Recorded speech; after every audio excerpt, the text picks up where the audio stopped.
The stagecoach lurched to a halt in front of the general store, and Katherine Kendall pressed her gloved hand against the dusty window, her heart hammering so hard she could hear it in her ears.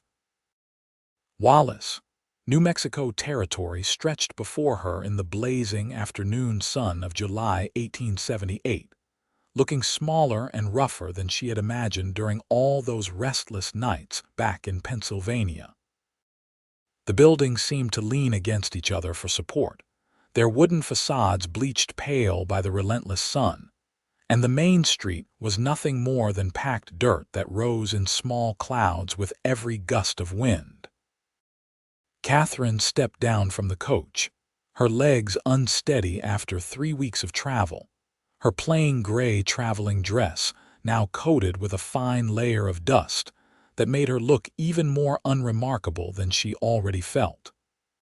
She was 22 years old, thin as a rail, with mousy brown hair that refused to hold a curl and gray eyes that seemed too large for her narrow face. Back home, the other girls had called her plain Katherine, poor Katherine, the one nobody wanted. When her father died and left nothing but debts, and her stepmother made it clear there was no room for her in the boarding house she planned to run, Katherine had done the only thing she could think of. She answered an advertisement for a mail-order bride. The advertisement had been simple and direct. Hard-working rancher seeks wife, must be of good character and willing to work, no fancy expectations. Write to Preston Quincy, Wallace, New Mexico Territory. Preston had written back with equal simplicity. His letters were brief, his handwriting bold and clear.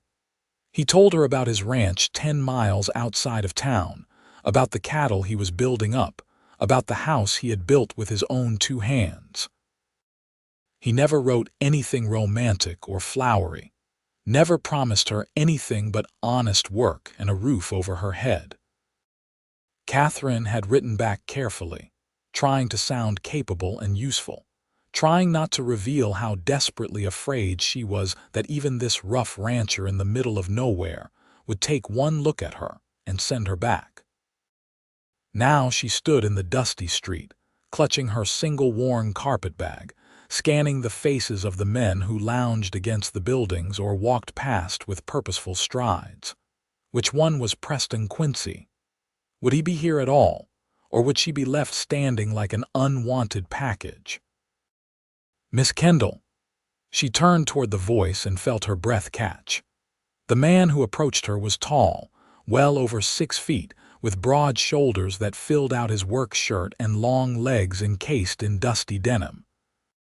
His face was tanned dark from years in the sun, with strong features that might have been carved from the red rock that dotted the landscape.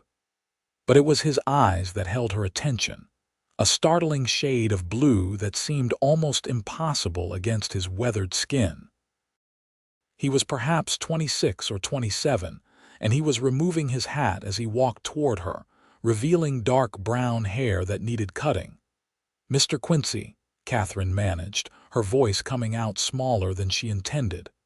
"Yes, madam." He stopped a respectful distance away, turning his hat in his hands, and she realized with a shock that he looked as nervous as she felt. "I hope the journey was not too hard on you." "It was fine," she lied, not wanting to seem weak or complaining on her very first words to him. "Just long. I have the wagon just over there." He gestured toward a sturdy wagon hitched to 2 horses. "If you are ready, we can head to the ranch. It will take us about 2 hours. Or if you would like to rest first, have some dinner in town, we can do that." Katherine looked around at the curious faces beginning to turn their way. A woman in a faded calico dress stood in the doorway of the general store, frankly staring. 2 men outside the saloon had stopped their conversation to look. She felt her cheeks burn with embarrassment, imagining what they were thinking. There is the mail-order bride. There is the woman nobody else wanted. There is poor plain Katherine, come all this way and just look at how handsome he is. He will send her back for sure. "I would rather go to the ranch if that is acceptable," she said quietly. Something flickered in Preston's blue eyes, something that might have been relief or understanding. "That suits me fine." He reached for her carpet bag, and when his fingers accidentally brushed hers, Katherine felt a jolt that surprised her. He seemed startled too, pulling back quickly, then deliberately taking the bag and turning toward the wagon.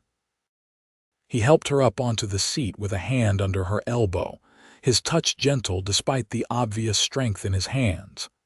Then he climbed up beside her, settled the bag behind them, and clicked his tongue to the horses.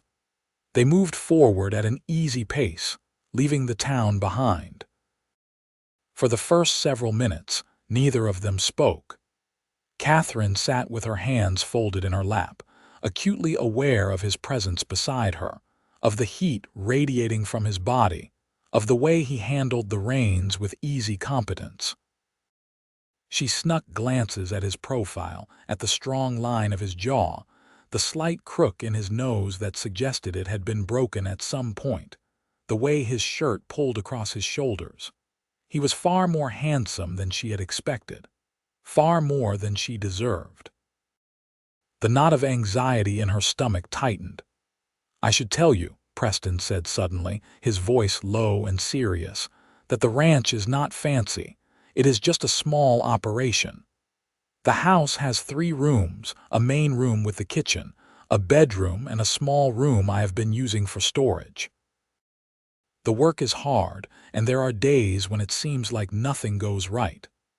"I am not afraid of hard work," Katherine said, trying to keep her voice steady. "I know how to cook and clean and sew. I can tend a garden. I will do my best to be useful. I am sure you will."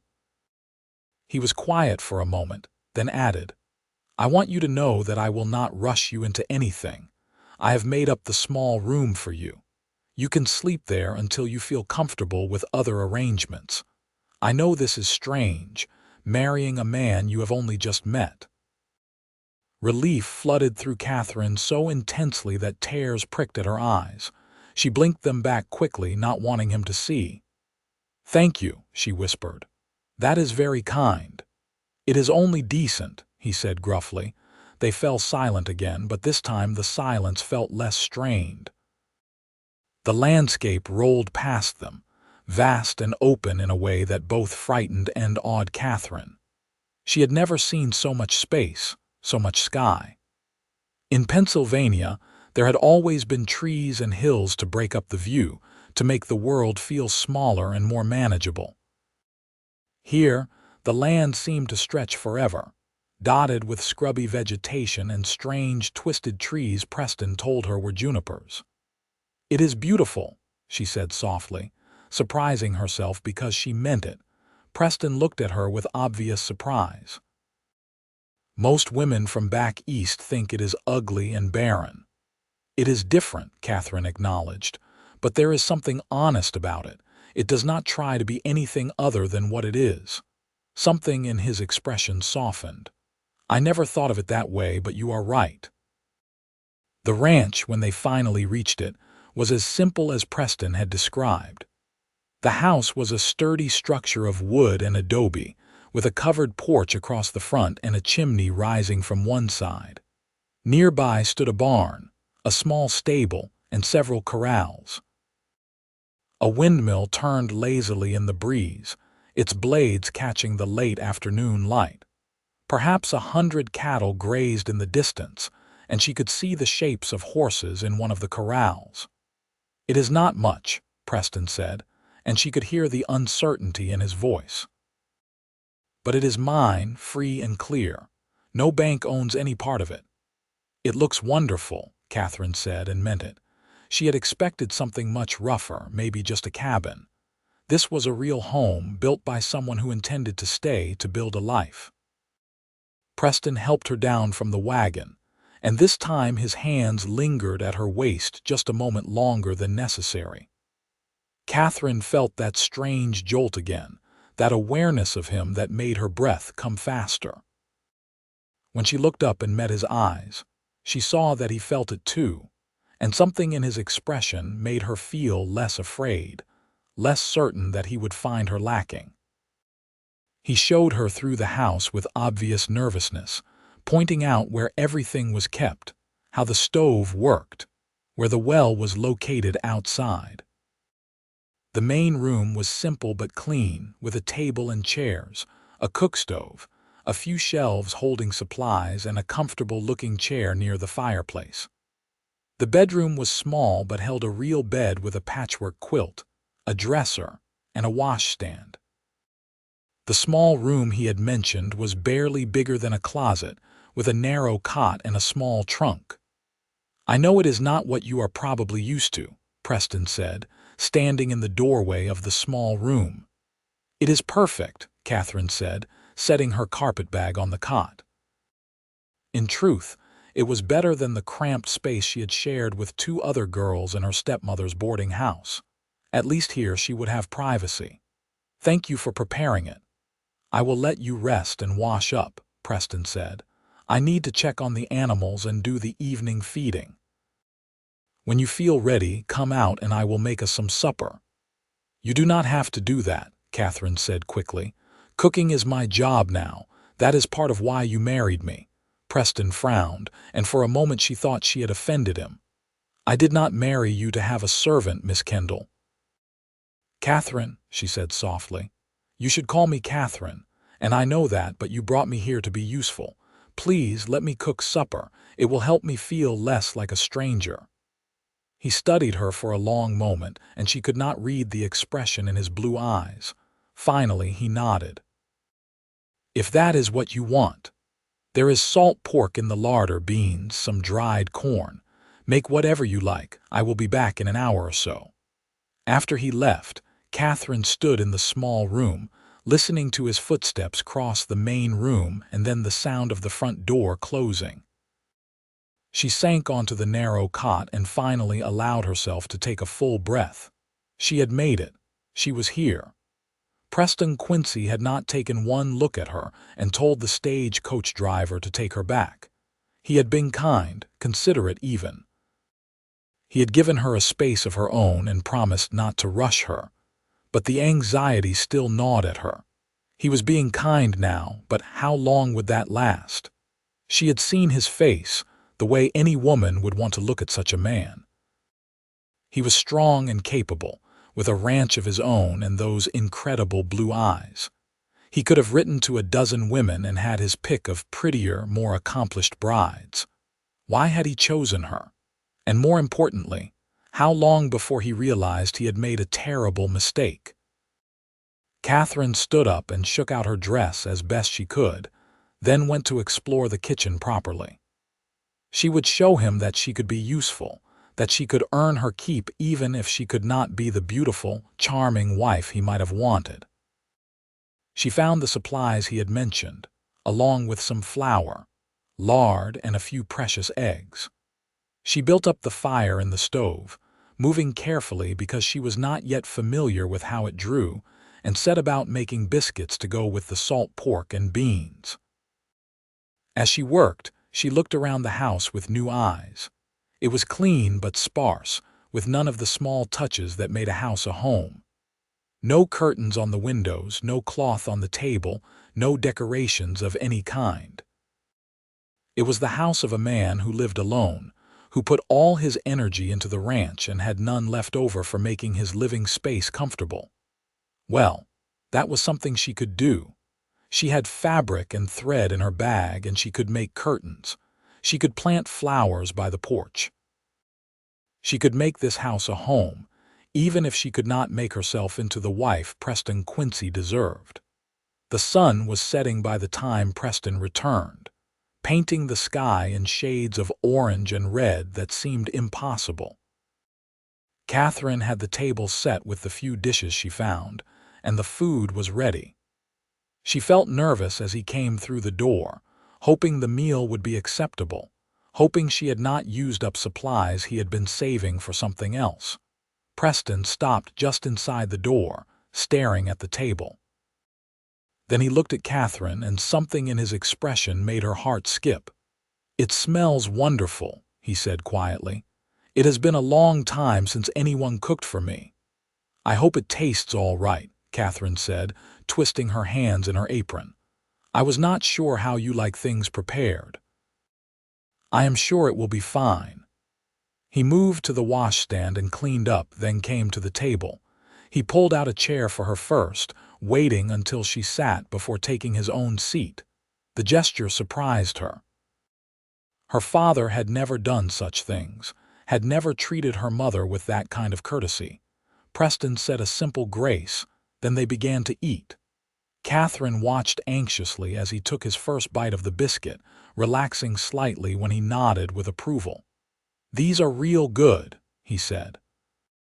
"Light and fluffy. My mother used to make them like this."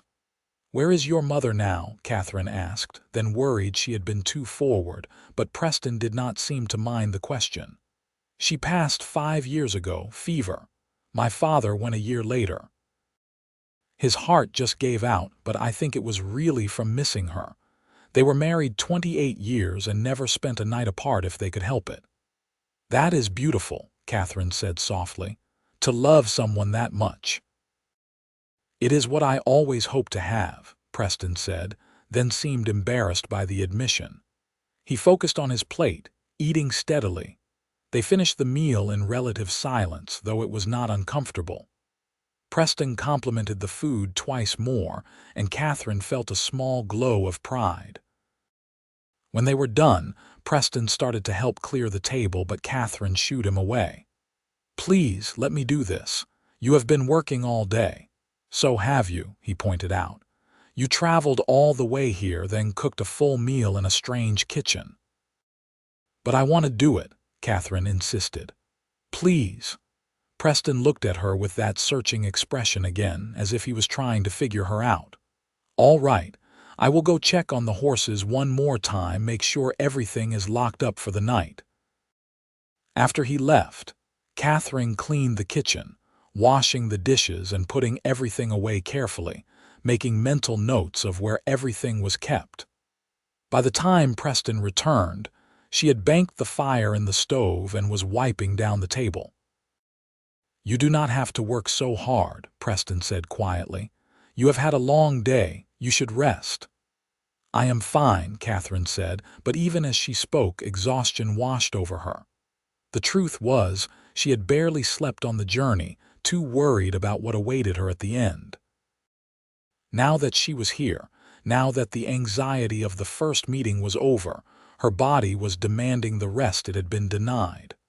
"Go on to bed," Preston said gently. "Things will look better in the morning after you have had some proper sleep." Katherine nodded, too tired to argue. "Good night, Mr. Quincy." "Preston," he said. "If I am to call you Katherine, you should call me Preston." "Good night, Preston," she whispered and went to her small room. She changed into her nightgown in the darkness, too self-conscious to light the lamp even though she was alone. She could hear Preston moving around in the main room, the sound of his boots on the wooden floor, the creak of the chair as he sat down. She lay on the narrow cot, staring up at the ceiling she could barely see, and thought about the man in the next room. Her husband, though they had not yet had a ceremony. Preston had explained in one of his letters that they could go to town the next week and see the circuit judge who came through, make it all legal and proper. Katherine touched her fingers to her lips, wondering what it would be like when Preston kissed her. If he kissed her. Maybe he would not want to. Maybe he would keep her at arm's length, using her for cooking and cleaning but never really wanting her as a wife. The thought made her chest ache with a loneliness so profound it took her breath away. She must have fallen asleep despite her churning thoughts, because the next thing she knew, morning light was filtering through the small window and she could smell coffee brewing. Katherine sat up quickly, mortified that she had slept so late. She dressed hastily in one of her 2 work dresses, a faded blue calico that had seen better days, and braided her hair quickly before hurrying out to the main room. Preston was at the stove, and he turned when he heard her. "Good morning. I hope I did not wake you." "I should have been up earlier," Katherine said, flustered. I should be making breakfast." "You were exhausted," Preston said. "I am used to making my own breakfast anyway, but if you want to make it tomorrow, that is fine." He poured her a cup of coffee and handed it to her. "How did you sleep?" "Very well, thank you." Katherine took the coffee gratefully, wrapping her hands around the warm cup. "What can I do today? What needs to be done?" Preston studied her over the rim of his own cup. "Today I need to ride out and check on the cattle, make sure none have wandered too far. It will take most of the day. You could stay here, get more settled in, maybe look around and see what needs doing around the house."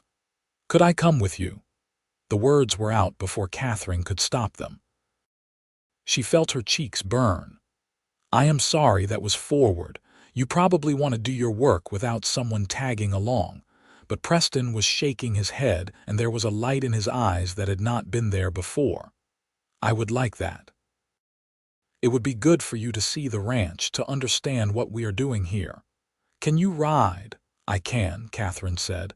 "Not well, but I can stay on a horse." "That is all you need." Preston smiled at her, a real smile that transformed his serious face and made Katherine's heart do a strange flip in her chest. "Get some breakfast in you, and then we will head out." They ate quickly. Then Preston helped Katherine saddle a gentle mare named Daisy. He adjusted the stirrups for her shorter legs, his hands quick and sure, then boosted her into the saddle. Katherine settled her skirts as modestly as possible and took up the reins. Preston mounted his own horse, a tall bay gelding with easy grace, and they set off across the rangeland. The morning was already warm, but there was a breeze that made it bearable. Preston rode beside Katherine, pointing out landmarks, explaining the boundaries of his property, talking about his plans for expanding the herd. As he talked, his reserve seemed to melt away. This was what he loved, Katherine realized. This land, these cattle, building something from nothing with his own hands. His face was animated in a way it had not been in the house, and she found herself watching him more than the landscape. "My father started this ranch," Preston explained as they paused on a low rise overlooking a scattered group of cattle. "He came out here right after the war, determined to make a new start. My mother thought he was crazy, but she came anyway because she loved him. They built the original cabin, just one room, and lived in that for 3 years while they saved enough to build the house. I was born in that cabin. They had wanted more children, but it never happened, so it was just the 3 of us. You must miss them," Katherine said softly. "Every day." Preston's voice was rough. "But I am glad they got to see the ranch doing well before they passed. It meant everything to my father." "And now it means everything to you," Katherine observed. Preston looked at her, surprised. "Yes, it does. Does that seem foolish? To care so much about land and cattle?" "Not at all," Katherine said honestly. "Everyone needs something to care about, something that gives their life meaning. You are building something that will last, something you can be proud of. That is wonderful." Preston's expression softened, and he looked at her with such warmth that Katherine felt herself flush. "I am glad you see it that way. I was worried you would think it was too rough out here, too isolated. The nearest neighbor is 5 miles away and town is 10 miles. It can be lonely." "I do not mind lonely," Katherine said quietly. "I have spent most of my life feeling alone even when I was surrounded by people. At least here, the solitude is honest." Something passed between them in that moment, an understanding that went deeper than words. Preston urged his horse closer to hers, reaching out to touch her hand where it rested on the saddle horn. "I am glad you are here, Katherine," he said softly. "I know this is not what you probably dreamed of when you were a girl, but I am grateful that you came anyway." Katherine looked down at his hand covering hers, at the way his tanned, work-roughened skin contrasted with her pale, slender fingers. She thought about telling him the truth, that she had never dreamed of anything because she had never expected anyone to want her. That coming here was not settling for less, but hoping for more than she had ever believed possible.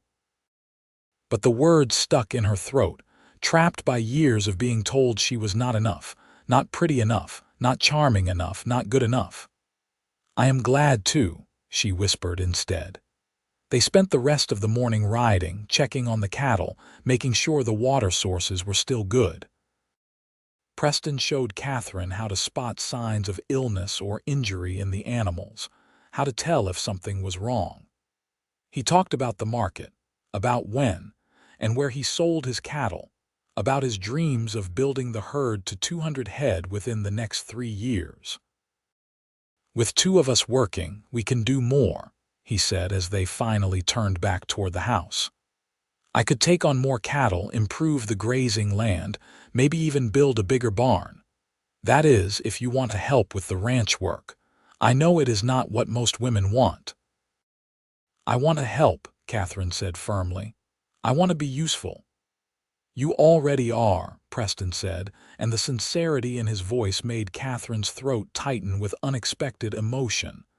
They reached the house in the early afternoon, both dusty and tired. Preston took care of the horses while Katherine went inside and started preparing a meal.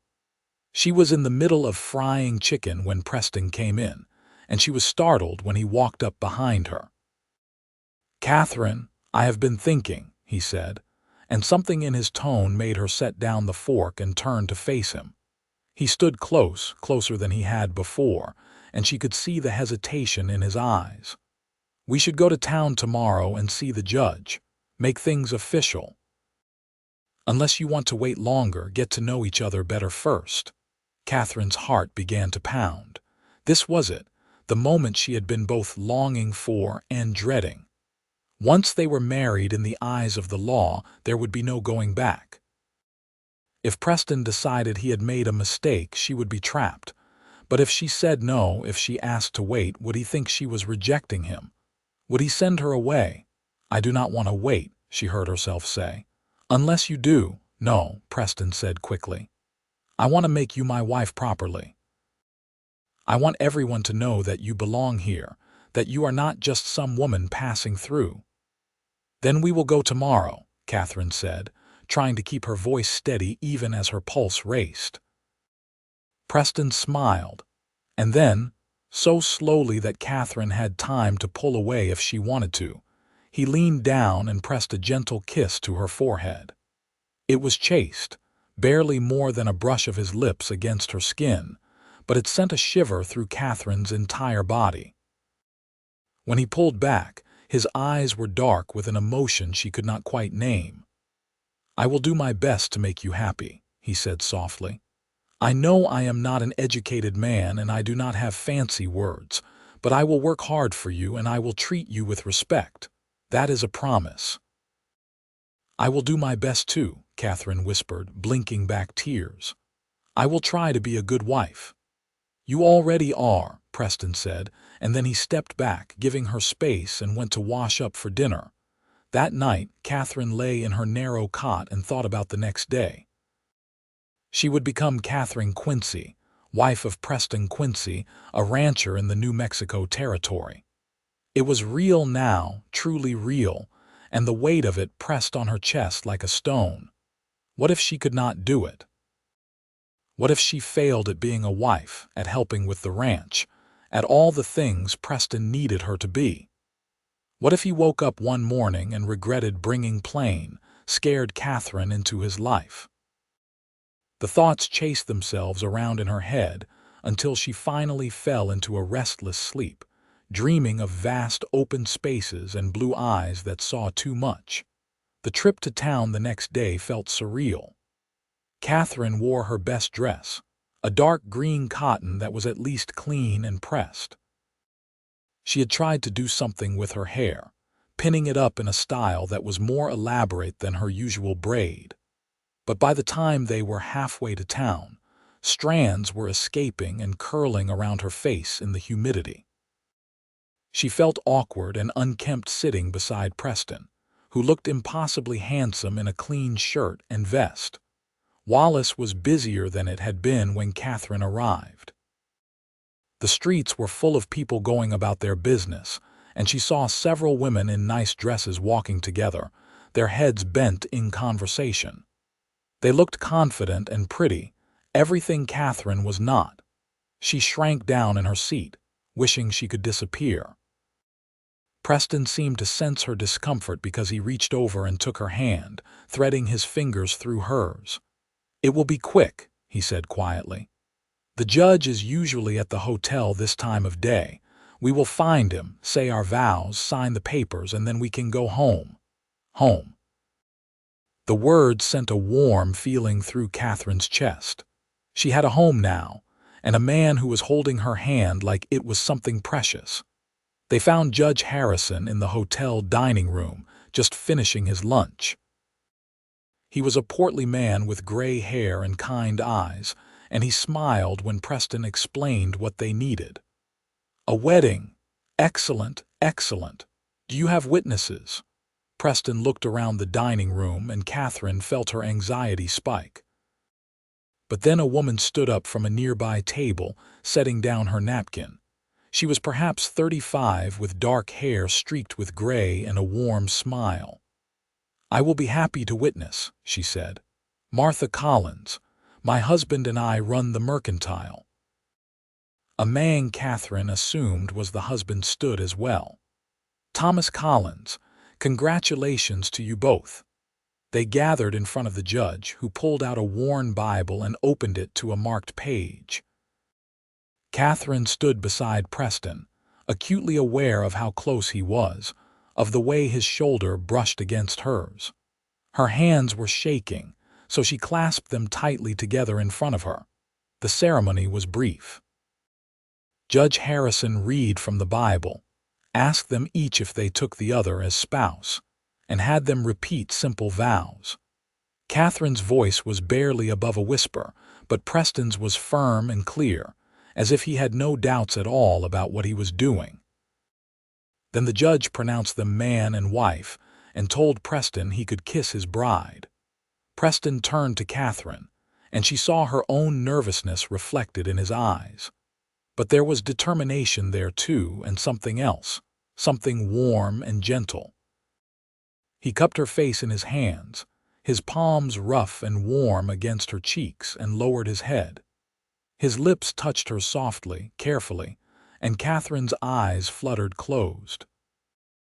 The kiss lasted only a moment, but in that moment, Katherine felt something shift inside her, some locked door beginning to open. When Preston pulled back, his eyes were bright and a smile tugged at his lips. "Hello, Mrs. Quincy," he said softly. "Hello, Mr. Quincy," Katherine managed, and felt a smile of her own forming despite her nervousness. They signed the marriage certificate, with Martha and Thomas Collins signing as witnesses. Martha hugged Katherine warmly. "You come by the mercantile any time you are in town," she said. "It is nice to have another young woman in the area. Lord knows we can use more civilizing influence around here." Thomas shook Preston's hand with a grin. "You are a braver man than I am, getting married with no courting period, but I wish you both all the happiness in the world." After they left the hotel, Preston turned to Katherine. "Would you like to look around town a bit? Maybe get some supplies from the mercantile, or we can head straight back if you prefer." Katherine thought about the women she had seen earlier, the confident, pretty ones who probably knew everyone and had friends and belonged. She thought about how out of place she felt, how certain she was that everyone could see she was not good enough for Preston Quincy. "Could we go home?" she asked quietly.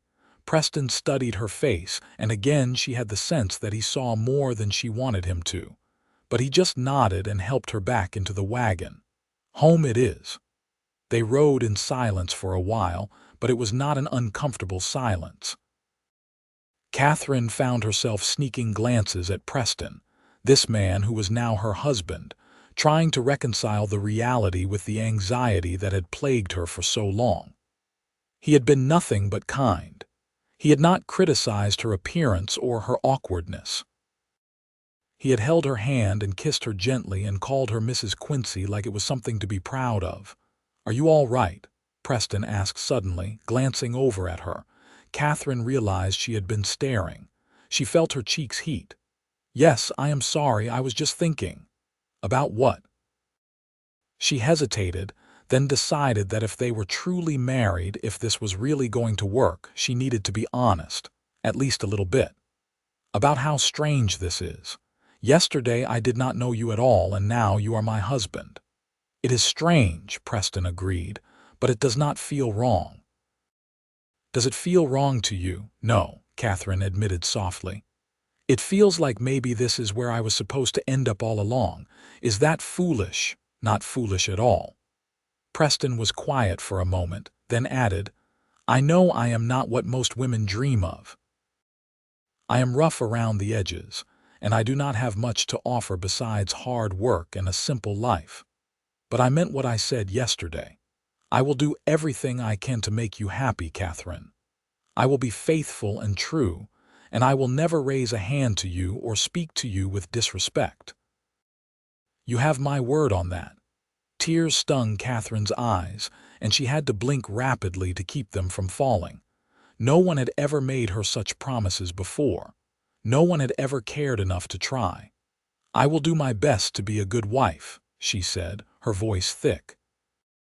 "I know I am not much to look at, and I am not accomplished or clever. But I will work hard, and I will be loyal, and I will do everything I can to help you build your ranch." Preston pulled the wagon to a stop so suddenly that Katherine grabbed the seat to steady herself. He turned to her, his blue eyes fierce. "Who told you that you are not much to look at?" Katherine stared at him, shocked by the intensity in his voice. "Everyone," she said faintly. "All my life people have made it clear that I am plain, that I am lucky anyone would want me at all." "Then everyone is a fool," Preston said flatly. "Katherine, you have the most beautiful eyes I have ever seen. They are like silver in certain light. And when you smile, which you do not do nearly enough, it lights up your whole face. You are gentle and kind, and you see beauty in things that other people overlook. You looked at this harsh, empty land and called it honest. You looked at my simple house and called it wonderful. You are not plain. You are lovely, inside and out, and I am the lucky one that you agreed to come here." Katherine could not stop the tears now. They spilled down her cheeks as she stared at Preston, at this man who had just spoken words she had never dared even dream of hearing. "You do not have to say such things," she whispered. "I am not just saying them." Preston reached out and gently wiped a tear from her cheek with his thumb. "I am telling you the truth. I have thought you were pretty since the moment you stepped off that stagecoach. I was terrified you would take one look at me in my dusty ranch clothes and tell the driver to take you back east." "I thought the same thing," Katherine said with a watery laugh. "I was so certain you would be disappointed." "Never," Preston said firmly. He leaned forward and kissed her again, longer this time with more confidence. Katherine found herself responding, her hands coming up to clutch his shirt, her lips moving against his with an inexperience she hoped he would not notice. When they finally broke apart, both of them were breathing hard, and Preston's eyes were dark with an emotion that made Katherine's stomach flutter. "We should get home," he said, his voice rough. "Yes," Katherine agreed, though neither of them moved for a long moment. Finally, Preston turned back to the reins and urged the horses forward again. They covered the rest of the distance in a charged silence, both of them hyper-aware of each other. When they reached the house, Preston helped Katherine down from the wagon, his hands lingering at her waist. She looked up at him, her heart pounding so hard she was sure he must hear it. "Katherine," he said softly, "if you want to keep sleeping in the small room, that is all right, but if you would like to share the bedroom, I would like that very much. Either way, I am not going to pressure you. This has to be your choice." Katherine thought about the narrow cot, about lying alone in the dark while her husband was just in the next room. She thought about the way Preston had kissed her, the way he had looked at her when he said she was lovely. She thought about the loneliness that had followed her all her life, and how for the first time she had a chance to leave it behind. "I would like to share the bedroom," she said quietly, "if that is truly all right with you." Preston's smile was slow and warm and made her knees feel weak. "It is more than all right. It is what I have been hoping for." He took her hand and led her inside, into the bedroom that was now theirs. The afternoon sun slanted through the window, painting everything in shades of gold. Preston turned to face her, and Katherine saw the desire in his eyes but also the gentleness, the determination to make this good for her. "I have never," Katherine started to say, then felt her face flame with embarrassment. "I know," Preston said gently. "Neither have I. We will figure it out together." He kissed her again, his hands moving to the buttons of her dress, fumbling a bit in his nervousness. Katherine helped him, her own hands shaking as she worked at his shirt buttons. They undressed each other slowly, with many pauses for kisses and soft words, and when they finally came together in the bed with its patchwork quilt, it was with a tenderness that brought tears to Katherine's eyes. Preston was careful with her, taking his time despite his obvious desire, murmuring words of praise and encouragement that soothed her nervousness. There was pain at first, but it faded quickly, replaced by a closeness and intimacy that Katherine had never imagined possible. When it was over, they lay tangled together, both of them slightly stunned by the intensity of what they had just shared.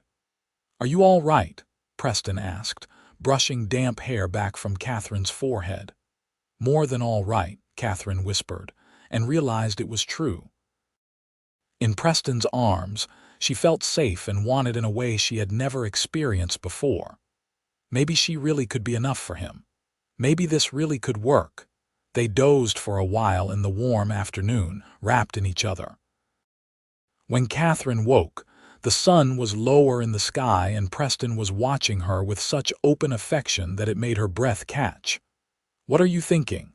she asked softly. "That I am the luckiest man in the New Mexico territory," Preston said simply. "And that I cannot wait to spend the rest of my life with you." Katherine snuggled closer to him, resting her head on his chest, listening to the steady beat of his heart. For the first time in as long as she could remember, she felt hope unfurling inside her like a flower opening to the sun. Maybe this really was where she was meant to be. Maybe this really was the beginning of something beautiful. The days that followed established a rhythm to their life together. Katherine woke each morning beside Preston, still marveling at the reality of having a husband who looked at her with such warmth. They worked together through the days, Katherine managing the house and garden while Preston tended the cattle and horses. But often she would join him in his work, riding out to check on the herd or helping him repair fences, and those were the times she loved best. Out on the range with just the two of them and the endless sky, she felt free in a way she never had before. Preston proved to be an attentive husband in every way. He noticed when Katherine was tired and insisted she rest. He complimented her cooking effusively, even when she knew it was just adequate. He brought her small gifts from town, a ribbon for her hair, a bar of sweet-smelling soap, a book he thought she might like. And at night in their bed, he made love to her with a passion and tenderness that left her breathless and wondering how she had ever thought herself unworthy of being loved. But despite all of this, Katherine still struggled with the fears that had plagued her for so long. She would catch herself in the mirror sometimes and see the same plain face she had always seen, and wonder when Preston would see it too. She would compare herself to the women they occasionally saw in town, women who were prettier and more poised, and feel a spike of anxiety. What if Preston regretted his choice? What if he was just being kind, settling for her because she was here and he did not want to hurt her feelings. These thoughts came to a head 3 weeks after their marriage. They had gone to town for supplies, and as they were loading the wagon outside the mercantile, a woman approached them. She was beautiful, with glossy black hair and a figure that her fashionable dress showed to advantage. She smiled at Preston with obvious familiarity. "Preston Quincy, I heard you had gone and gotten yourself married," she said, her voice like honey. "I had to come see if it was true." "Hello, Rebecca," Preston said, and Katherine heard a note of discomfort in his voice. "Yes, I am married." "This is my wife, Katherine." Rebecca turned her dark eyes on Katherine, and Katherine saw the assessment there, the way the woman took in her plain dress and simple hairstyle and dismissed her as no competition. "How nice," Rebecca said, her smile never wavering. "I am Rebecca Norton. Preston and I are old friends." "It is nice to meet you," Katherine managed, though her stomach was churning. "Preston used to come to all the socials and dances," Rebecca continued, still looking at Katherine but clearly speaking to Preston. "We had some lovely times together." Of course, that was before his parents passed and he became so serious about that ranch of his. "I always told him he needed to make time for fun." "The ranch is important," Preston said, his voice cool. "And I need to get these supplies home. It was good to see you, Rebecca." He helped Katherine up onto the wagon with a hand that lingered protectively at her back, then climbed up beside her. As they pulled away, Katherine could feel Rebecca watching them, and she knew without looking back that the woman was probably shaking her head in pity or contempt. They rode in silence for several minutes.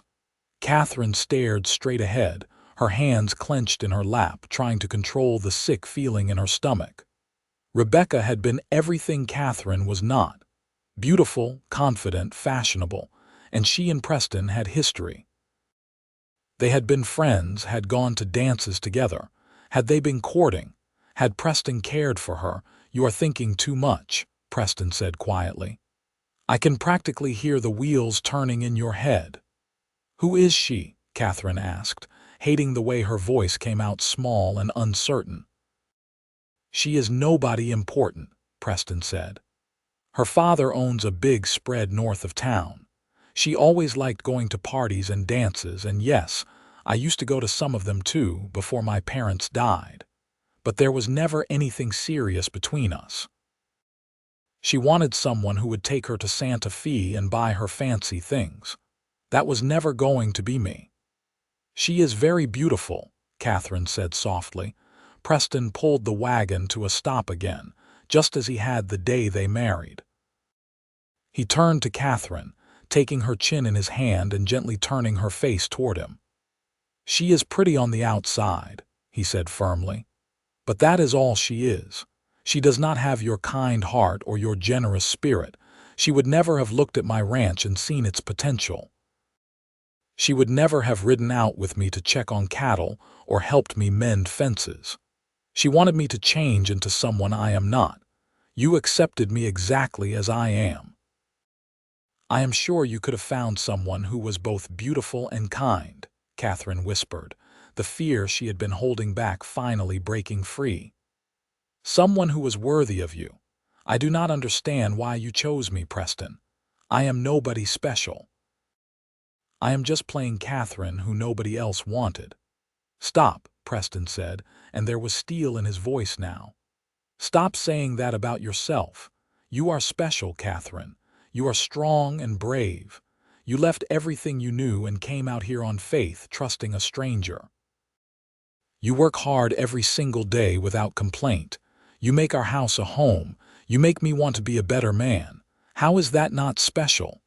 "But I am not pretty," Katherine said, and hated how her voice broke on the words. "I will never be pretty.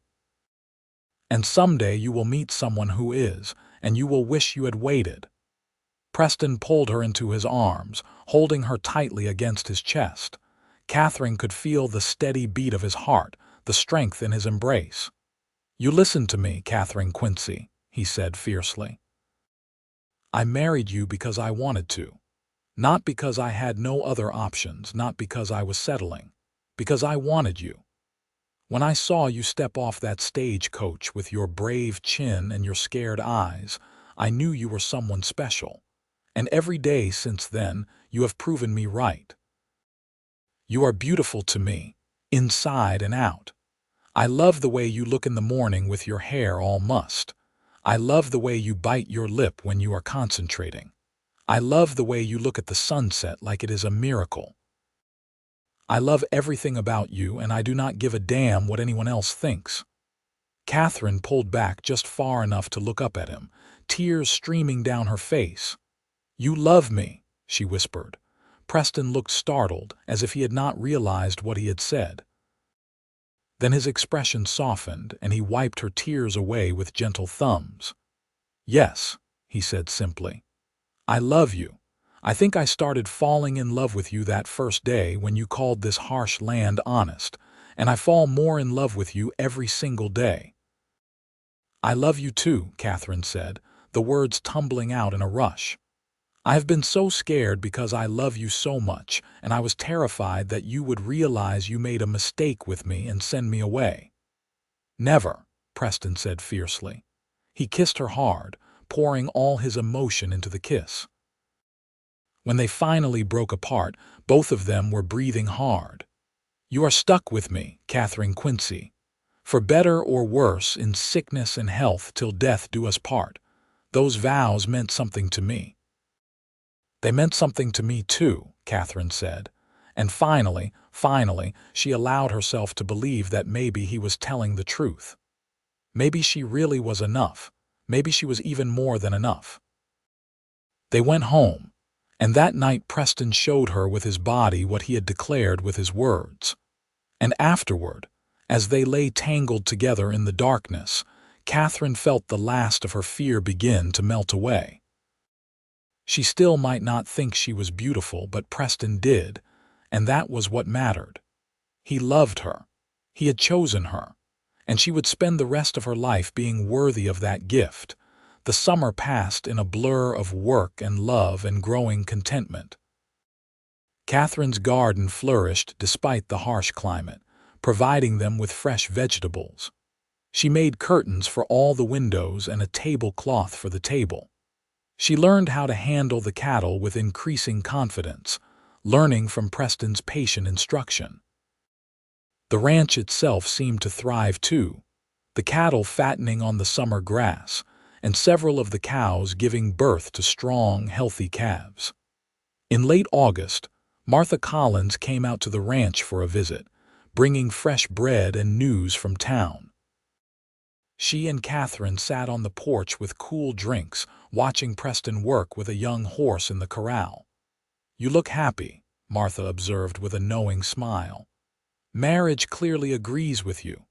It does, Katherine admitted, feeling her cheeks warm. Preston is a good man. He is, Martha agreed, and you are good for him. Everyone in town has noticed how much lighter he seems these days. He used to be so serious all the time, so focused on the work. Now he actually smiles. He has always smiled, Katherine protested. Not like he does now, Martha said. You have changed him, Katherine, in the best possible way. She paused, then added carefully, I heard that Rebecca Norton has been telling people that Preston settled for you because he could not find anyone better. Katherine felt her stomach clench, but to her surprise, the old panic did not rise up. Instead, she felt a calm certainty settle over her. Rebecca is entitled to her opinion, she said quietly, but she is wrong. Preston married me because he wanted to. He chose me, and I chose him. What anyone else thinks does not matter. Martha's smile widened. Good for you. That is exactly the right attitude. Rebecca is just bitter because she turned down 3 proposals waiting for Preston to ask for her hand, and he never did. She is not used to not getting what she wants. Preston never wanted her, Katherine said, and realized she believed it. He told me that she wanted him to be someone he is not. I would never ask that of him. I love him exactly as he is. "And that is why you two are so happy," Martha said softly. "You both chose partners who accept you for who you are. That is a rare and precious thing, Katherine. Treasure it." "I will," Katherine promised. After Martha left, Preston came up to the porch, dusty and sweaty from working with the horse. "What did Martha have to say?" he asked, dropping into the chair beside Katherine. "Just town gossip," Katherine said, then decided that they should not have secrets. "She told me that Rebecca has been spreading stories that you settled for me." Preston's expression darkened. "I will have a word with her." "No," Katherine said firmly, surprising both of them. "Let her talk. It does not matter what she says. I know the truth. You know the truth. That is all that matters." Preston studied her for a long moment, then a slow smile spread across his face. "Look at you standing up for yourself." "I am proud of you, Katherine."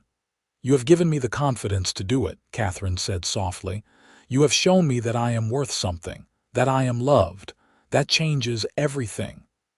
Preston pulled her into his lap, not caring that he was dusty and sweaty. He kissed her thoroughly, and Katherine wrapped her arms around his neck and kissed him back with all the love and passion she felt. When they finally broke apart, both of them were flushed and breathless. "I will never stop loving you," Preston said fiercely. "Never doubt that." "I will not," Katherine promised, and she meant it. The fall brought its own challenges and joys. The cattle needed to be moved to different grazing areas, and there were preparations to be made for winter. Preston hired 2 ranch hands to help with the big tasks, 2 brothers named Joe and Sam Carter who were hardworking and respectful. Katherine found herself cooking for 4 instead of 2, but she did not mind. The extra hands meant less strain on Preston, and she liked the way the ranch felt more alive with other people around. One evening in October, as they were settling in for the night, Katherine realized that her monthly courses were late. She had been so busy that she had not paid much attention, but now, counting back, she realized it had been nearly 2 months. She pressed a hand to her still flat stomach, wondering if it could be possible. Could she be carrying Preston's child? The thought filled her with a mixture of joy and terror. A baby would be wonderful, a living symbol of their love. But what if she could not carry it to term? What if something went wrong? What if she was not a good mother? The old anxieties tried to resurface, but Katherine pushed them down. She would not borrow trouble. She would wait to be sure before she said anything to Preston. But Preston knew her too well. A week later, as they were working together in the kitchen preparing dinner, he set down the potato he had been peeling and turned to her. "Katherine, is something wrong?" "You have been distracted lately." Katherine hesitated, then decided that if she was going to trust him, she had to trust him with this too. "I think I might be with child," she said softly. Preston's eyes went wide, and for a moment he just stared at her. Then a smile broke across his face, so bright and joyful that it took Katherine's breath away.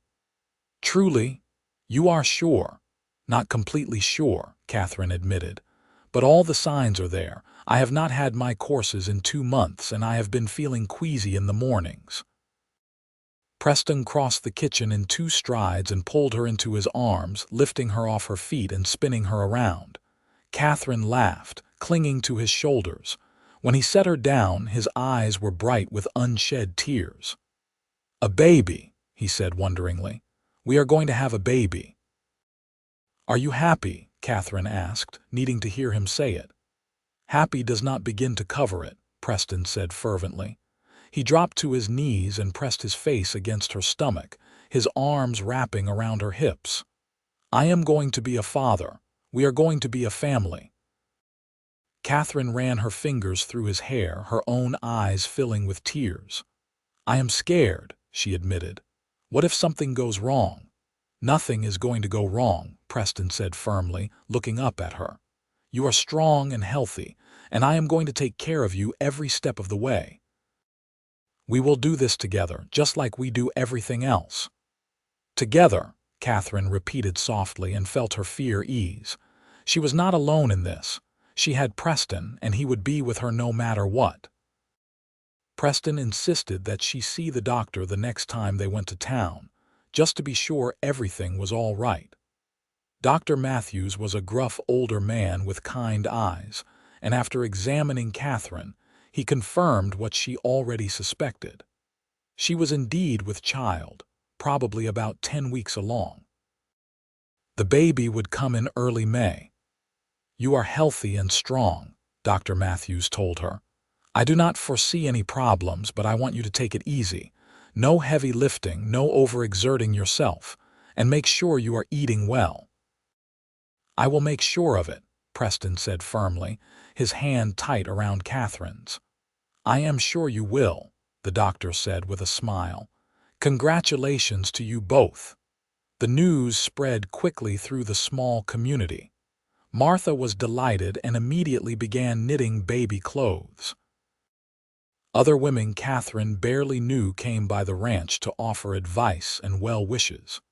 Even the ranch hands, Joe and Sam, congratulated them awkwardly, and began insisting on taking over any of Katherine's tasks that involved heavy lifting. Preston became almost comically protective. He did not want Katherine riding anymore, did not want her doing anything that might be considered even remotely strenuous. Katherine found it both endearing and frustrating. "I am not made of glass," she protested one day when he tried to stop her from carrying a basket of laundry. "Women have been having babies since the beginning of time. I can still do normal tasks." "I know," Preston said, looking sheepish. "I just worry. You are carrying the most precious thing in the world to me." "Actually, the two most precious things," he amended, pulling her into his arms. "You and our child." Katherine softened, leaning into his embrace. "I know you worry, but you have to let me live my life, Preston. I will be careful, I promise, but I need to feel useful. If you treat me like an invalid, I will go crazy." "All right," Preston agreed reluctantly. "But promise me that if you feel tired or unwell, you will rest immediately. No pushing through it." "I promise," Katherine said, and sealed it with a kiss. Winter came, covering the landscape in snow that made everything look clean and new. The cold drove them inside more often, and Katherine spent her days sewing baby clothes and preparing the small room that had once been hers for the baby. Preston built a beautiful cradle from oak wood, carving delicate flowers into the headboard. Katherine cried when she saw it, overwhelmed by the love and care he put into every detail. "Our baby will sleep like a prince or princess," she said, running her fingers over the smooth wood. "Our baby will be loved," Preston said simply. "That is all that matters." Christmas came, and they celebrated quietly together, just the two of them.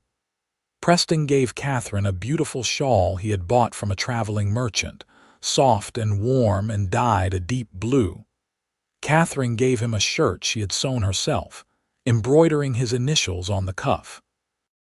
They ate a special dinner and sat by the fire, and Preston read aloud from the book he had bought Katherine months ago, his deep voice filling the warm room while she knitted and their child grew inside her.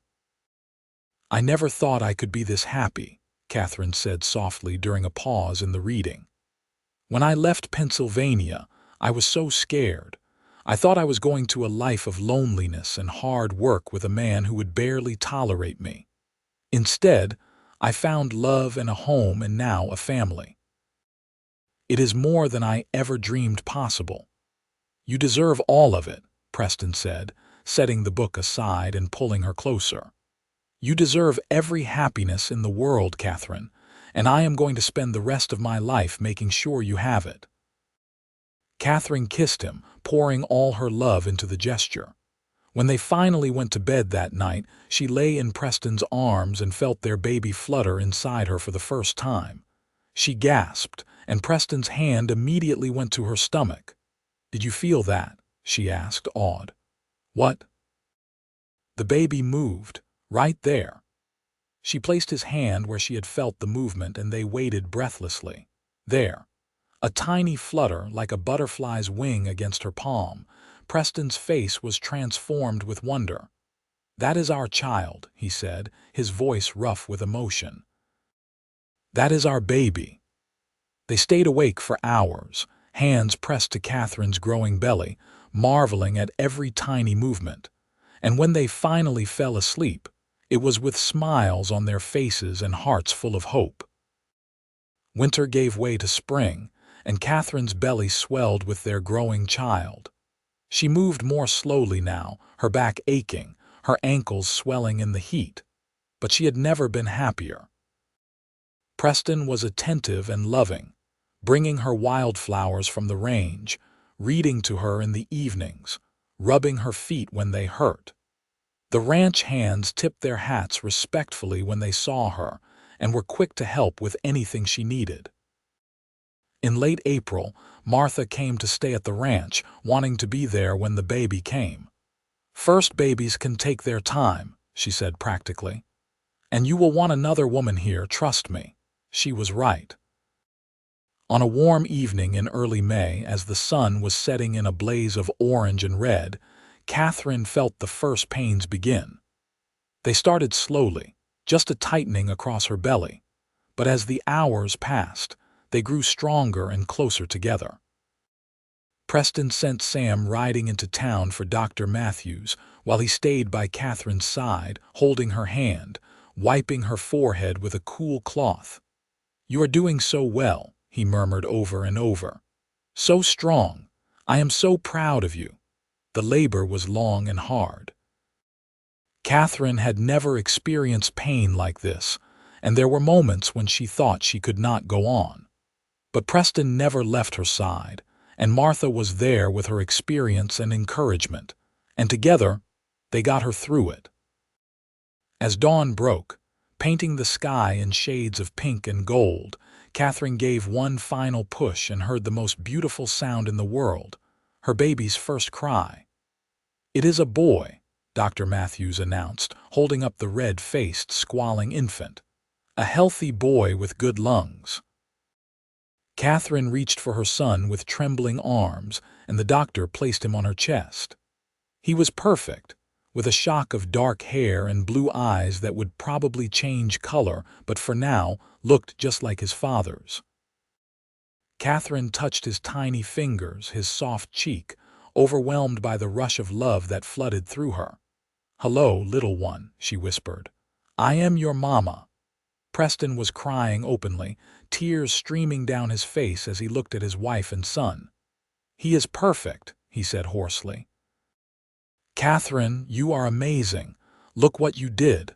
Look what we made." "What should we name him?" Catherine asked, unable to look away from her baby's face.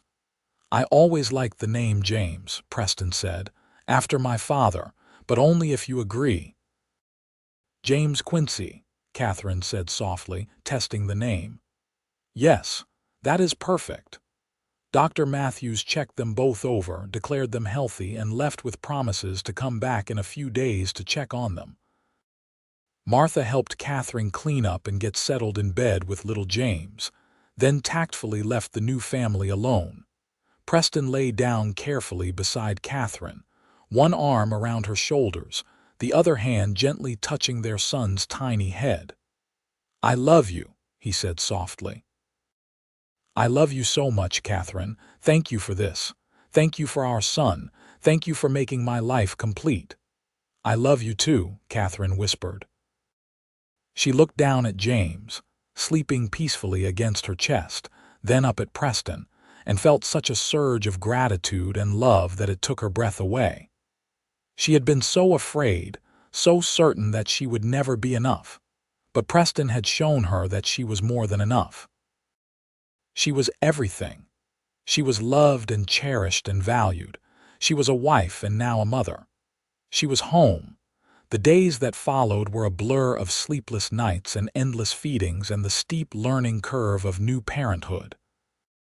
But through it all, Preston was there, changing diapers and walking the floor with a crying baby and supporting Catherine in every way possible. He was a natural father, patient and gentle and utterly devoted to his son. Katherine found herself falling in love with Preston all over again as she watched him with James. The way he cradled the tiny baby against his broad chest, the way he sang to him in a soft, slightly off-key voice, the way he looked at his son with such fierce love and protectiveness. This was the man she had been afraid to hope for, the man who had seen past her plain face to the person inside, the man who had chosen her and loved her and given her everything she had ever wanted. As James grew, the ranch prospered. The herd increased, and Preston hired another hand to help with the work. They built an addition onto the house, a proper nursery for James and room to grow. Katherine planted more flowers, and they bloomed in brilliant colors against the adobe walls. Friends came to visit, bringing gifts for the baby and staying for meals and laughter. Rebecca Norton married a merchant from Santa Fe and moved away, and Katherine felt only relief. That chapter of worry was closed. She knew without doubt that Preston loved her, that he had chosen her not because she was convenient but because she was exactly who he wanted. On their first anniversary, Preston gave Katherine a beautiful locket with a tiny portrait of James inside. "So you can carry him with you always," he said, fastening it around her neck. "Just like I carry you both in my heart always." Katherine gave him a new hat, a fine one she had ordered from a catalog, and laughed when he immediately put it on and refused to take it off for the rest of the day. They celebrated with a special dinner, and cake that Martha had helped Katherine make. And after James was asleep, they made love with the familiar passion and tenderness that had only grown stronger over their year together. "I cannot believe it has only been a year," Katherine said afterward, nestled in Preston's arms. "It feels like you have always been part of my life." "The best year of my life," Preston said, kissing her forehead. "And it is only going to get better from here." He was right. The years that followed were full of hard work and simple joys. James grew into a sturdy toddler with his father's blue eyes and his mother's quiet thoughtfulness. When he was 2, Katherine gave birth to a daughter they named Emma, who had red hair from some distant ancestor and a smile that could light up a room. 2 years after that came another son, Daniel, who was energetic and adventurous from the moment he was born. The ranch continued to thrive, growing from 100 head of cattle to 300. Preston hired more hands, and they built a larger barn and improved the corrals. Katherine's garden expanded until she was growing enough vegetables to sell in town. They were not wealthy, but they were comfortable, and more importantly, they were happy. On their 10th anniversary, Preston took Katherine up to the same rise where they had stopped on their first ride together, all those years ago. The children were with Martha for the day, giving them rare time alone. They sat together on the grass, looking out over the ranch that had become their life's work, and Preston took Katherine's hand. "You remember what you said that first day?" he asked. "About the land being honest." "I remember," Katherine said softly. "You were right. This land does not pretend to be anything it is not, and neither do you. That is one of the things I love most about you, Katherine. You are genuine and true, and you have made my life richer in every possible way. I thank God every day that you answered my advertisement, that you took a chance on a lonely rancher in the middle of nowhere." "I was the one taking the chance," Katherine said, squeezing his hand. "I was so afraid, Preston, afraid that I would not be enough, that you would regret choosing me. But you never let me doubt your love. You showed me every single day that I was exactly who you wanted. You gave me confidence and purpose and a family. You gave me everything." "We gave each other everything," Preston corrected gently. He reached into his pocket and pulled out a small box. "I wanted to give you something to mark 10 years together. 10 years of love and partnership and building a life." Catherine opened the box with trembling fingers and gasped. Inside was a delicate gold ring set with 3 small stones, a sapphire, an emerald, and a ruby. "The children's birthstones," she whispered. "So you can carry them with you always," Preston said, echoing his words from their first anniversary. "Just like you carry my heart." Catherine slipped the ring onto her finger, tears streaming down her face. "It is beautiful." "Preston, you did not have to do this." "I wanted to," he said simply. "You are my wife, the mother of my children, my partner in all things. You deserve to know how much that means to me." Catherine threw her arms around him, kissing him with all the passion and love she felt. They made love there on the hillside under the wide blue sky, reaffirming the vows they had made 10 years before, celebrating the life they had built together. As the years continued to pass, Catherine watched her children grow and thrive. James, serious and responsible like his father, learned to work the ranch with skill and dedication. Emma, bright and curious, loved school and dreamed of becoming a teacher. Daniel, wild and fearless, was happiest on horseback, riding across the range. They were good children, kind and hardworking, and Catherine was proud of each of them. She had long ago stopped thinking of herself as plain Catherine, the woman nobody wanted. When she looked in the mirror now, she saw a woman who was loved, a mother, a successful rancher's wife. She saw Preston's wife, and that was identity enough. The fears that had plagued her in those early days seemed like distant memories, ghosts that had been banished by years of Preston's steady love and devotion. As she and Preston grew older, their love only deepened. They sat together on the porch in the evenings, watching their grandchildren play in the yard, marveling at how their small family had grown. James had married a sweet girl from town and had 3 children of his own. Emma had indeed become a teacher and married the new minister. Daniel was courting a rancher's daughter from the neighboring county, and wedding plans were in the works. "Can you believe we have 6 grandchildren?" Catherine said one evening, watching the chaos of children chasing each other across the yard. 7, Preston corrected with a smile. "Emma just told me this morning that she is expecting again." 7, Catherine repeated, shaking her head in wonder. "When I stepped off that stagecoach all those years ago, I never imagined any of this. I thought I would be alone forever. And I thought I would work myself into an early grave trying to build this ranch," Preston said, taking her hand. The skin was more wrinkled now, her fingers not as nimble as they once were, but his touch still sent a thrill through her. "We saved each other, Catherine. You gave my life meaning beyond just work. You gave me love and family and joy. You made every day brighter." "You did the same for me," Catherine said softly. "You saw me when nobody else did. You made me believe I was worthy of being loved. You changed my entire life, Preston Quincy." "We changed each other's lives," Preston said, pulling her close. "And I would not change a single moment of it.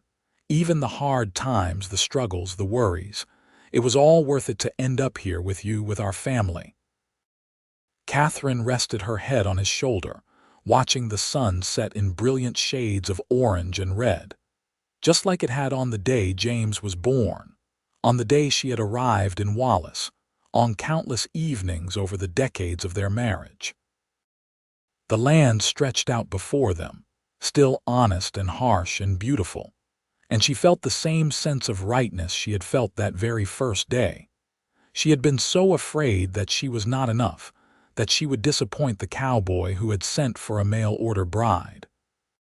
But Preston had shown her, day after day, year after year, that she was not just enough. She was more than he had ever dreamed, and he was more than she had ever dared to hope for. They sat together as the stars began to appear in the darkening sky, surrounded by the sounds of their children and grandchildren, secure in the knowledge that they had built something lasting and true. The scared young woman who had stepped off that stagecoach and the lonely rancher who had met her were gone, transformed by love into something stronger and better and infinitely more beautiful. "I love you," Katherine whispered into the gathering darkness. "I love you too," Preston replied, his voice steady and sure. "Always and forever." And as the night settled over the ranch, over the family they had created, over the life they had built together through hard work and unwavering devotion, Katherine knew with absolute certainty that she was exactly where she was meant to be. She was home. She was loved. She was enough. She was everything.